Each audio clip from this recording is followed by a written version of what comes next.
The number of employees who are looking for additional source of income are growing.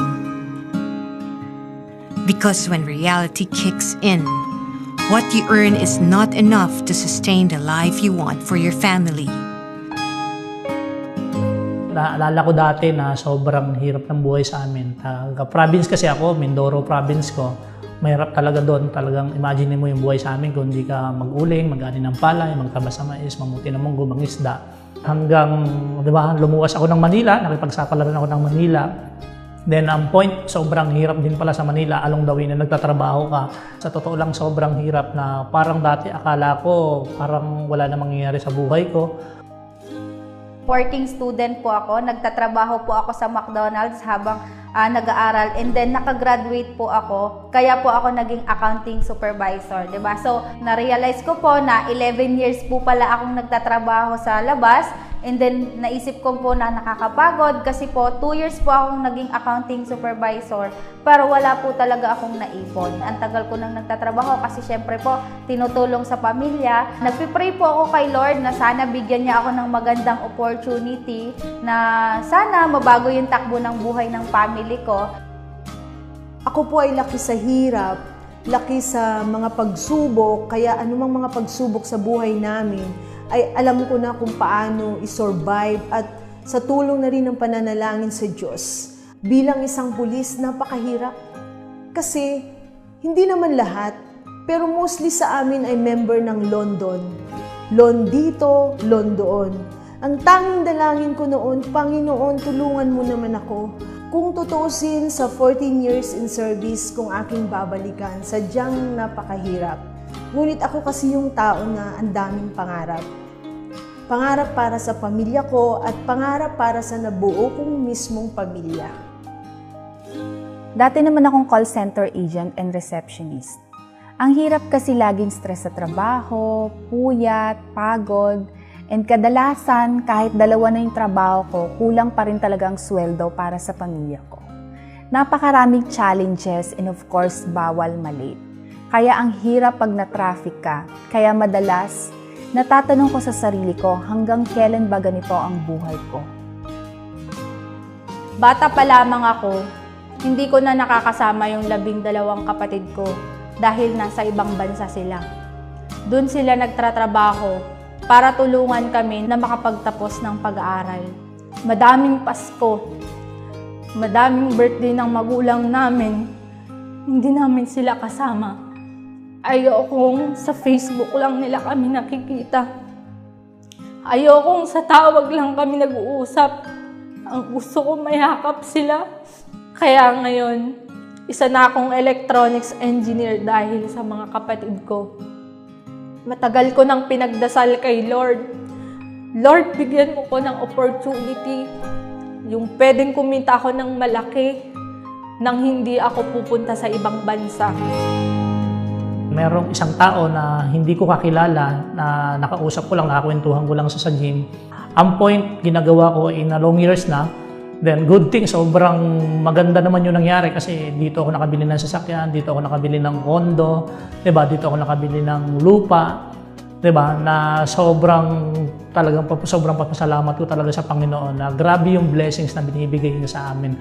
Then ang point ko sa mga hindi nakakaalam ng sistema namin, na totoo lang, kayang-kaya mo to.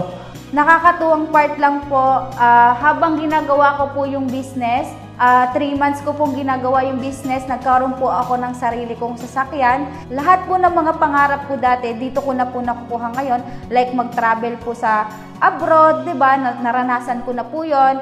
And then yung pagta-travel ko din po sa lokal, naranasan ko din po yon. Ang masarap po na part doon, pre-travel incentive po yon. So kumikita na po ako dito, at the same time, meron pa pong libre. Dito rin po ako nakabili ng property. Kung ikaw, empleyado ka rin, nangangarap ka rin na mangyari sa'yo na darating yung time, magkaroon ka ng masarap na buhay, mabigyan mo ng masarap na buhay yung pamilya mo, makatulong ka sa mga mahal mo sa buhay, di ba? Try mo ding gawin yung ginagawa ko ngayon kasi alam ko na ito na rin yung makakapagpabago ng buhay mo, kagaya ko. So kung ano po yung nangyari sa akin, baka mas maganda pa yung mangyari sa'yo. May nakita akong magandang online business. Noong una talaga nagdududa ako. Nung nakita ko na dito pwede akong kumita ng malaki, sinubukan ko siya.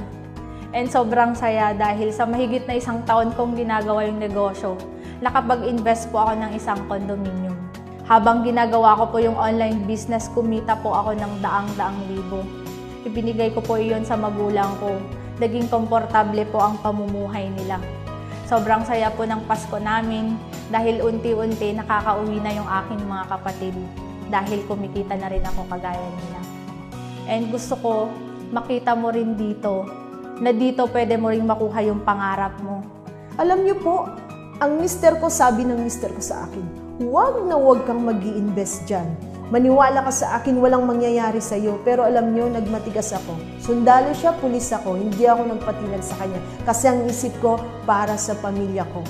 Hindi ko sinabi sa kanya, nag-invest ako, yung mga products ko, tinago ko sa kampo. Until such time, dumating sa akin yung unang cheque ko. Kukuha kami sa office. Nagpasama ako sa mister ko. At hindi ko akalain na ang unang kita ko for 2 weeks pa lang, 21,000 na. Siyempre, tayo mga pulis, hindi tayo mag-i-invest sa isang scam, di ba? Kasi pulis tayo eh. Papayag ba naman tayo may scam? At ang kagandahan nito, mga kaibigan, yung kasamahan namin, yung kakilala ko, inspector, alam niyo kung anong ginawa niya. Ano ba yung business na pinagsasabi mo? Sabi niya gano'n. Nag-investiga siya kasi siyempre 10 years siyang investigador, di ba? Ininvestigahan niya ang BIR, ang SEC, at doon niya napatunayan na legit yung business. At the same time, on the spot, nung napatunayan niya na legit, nag-invest siya at ang dami din niyang naakay ng mga kasamahan namin. Pati yung mga kasamahan ko sa office, nag-invest sila. Akalain nyo, 3 months lang naabot ko ang income na 235,000. Pati mister ko nag-invest din siya. Walang paligoy-ligoy. Kasi napatunayan niya at higit sa lahat sabi din niya sa akin, effective daw yung mga products. So yun na ang gamit naming pamilya. Nag-change product kami. Mayroon ditong freedom, financial freedom at hindi ka mai-stress. Dumating sa buhay ko ang isang online business na pwede ko raw gawin. Punong-puno ako ng duda nung in-explain sa akin, pero na-realize ko, why not give it a try? Because that time, naisip ko para naman ito sa pangarap ko. And because inaral ko siya, and nagsikap ako, and hindi ako nag-give up kahit napakaraming pagsubok. Naranasan ko sa buhay ko ang mga pinapangarap ko. Pangarap kong sasakyan, pangarap kong travels, at kumita ng higit pa sa ine-expect ko. Kaya nabili ko ang pangarap kong bahay. Kaya ngayon, masarap ang buhay ng pamilya ko at alam niyo po ang mas pinakamasarap, yung napakarami ko pong mga taong natulungan na kumita ng malaki kagaya po ng nangyari sa akin. Alam mo, if ikaw yung tipo ng tao na nangangarap and may purpose ka, siguradong magtatagumpay ka. Now, you can earn more while doing the things that you love most. Isa ka rin ba sa mga empleyado na hindi sapat ang kinikita para sa kanyang pamilya? O isa ka sa mga empleyado na imbes makaipon ay lalo lamang nababaon sa utang? Nandito ang sagot sa iyong mga katanungan. Gaya ng iyong napanood, maaari ka rin kumita tulad nila gamit ang aming trending na online business na nakatulong na sa maraming tao. Gamit lamang ang iyong cellphone, laptop, tablet, at ang internet. Kayang-kaya mo na gawin ang online business na ito. Sa online business na ito, hindi mo na kailangan bumili ng stocks ng produkto na ibebenta mo online dahil may warehouse at website ang company para sa stocks ng produkto mo. Doon mo makikita ang mga produkto na health, beauty and wellness products na kailangan at ginagamit ng mga tao araw-araw. Hindi mo na rin kailangan mag-pack at pumila sa mga courier services dahil mismo ang company ang mag-aayos at magpapadala ng mga produkto mo sa lahat ng clients mo nationwide. Ang galing, di ba? Hindi mo na kailangan mag-inventory, mag-monitor kung sino ang bumili, magbilang ng kita mo, at isipin kanino ka magbebenta. Dahil lahat ng yan, nasa online shop mo na. At ang pinakamaganda, ang income mo automatic nang papasok sa account mo. And you can monitor your business 24/7. Sobrang ganda, di ba? Walang sakit sa ulo, walang stress, at makakatipid ka pa ng oras. Sobrang hassle-free. Kaya naman mas kikita ka ng sobrang laki kahit nasa bahay ka lang at kasama ang mga mahal mo sa buhay. Don't worry, this is 100% legal online business, registered sa SEC, DTI, at lahat ng products approved ng FDA. If you want to know more about our free online training, just comment yes below.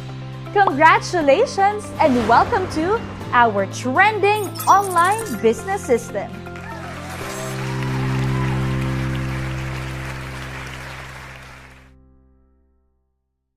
Activate your RGS X4 today.